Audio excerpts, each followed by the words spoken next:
প্রিয় বাংলাদেশ, দেখে নাও, এক হাদি আবার সকল রাজনৈতিক দলকে এক জায়গায় বসিয়ে দিয়েছে।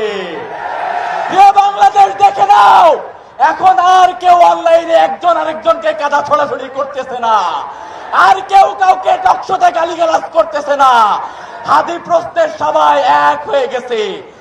আমি বেশি কথা বলবো না, সবার কথা একটাই মেসেজ দিচ্ছে, সেটা হচ্ছে এই ইন্টারিমের শতভাগ ব্যর্থতার কথা বারবার সবার কথাই উঠে আসতেছে। আমি শুধু একটা কথাই বলি, স্বরাষ্ট্র উপদেষ্টা, আপনি 50 লক্ষ টাকা পুরস্কার ঘোষণা করলেন আসামি ধরার জন্য। আমি রাজশাহী বিশ্ববিদ্যালয় কেন্দ্রীয় ছাত্র সংসদ রাকসুর সাধারণ সম্পাদক হিসেবে ঘোষণা দিচ্ছি, এই স্বরাষ্ট্র উপদেষ্টাকে যে পদত্যাগ করাতে পারবে তাকে 1 কোটি টাকা পুরস্কার দেওয়া হবে।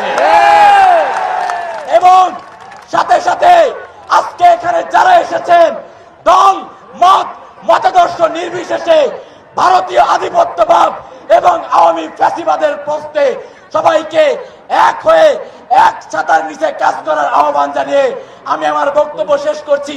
ইনকিলাব, ইনকিলাব, দিল্লি না ঢাকা।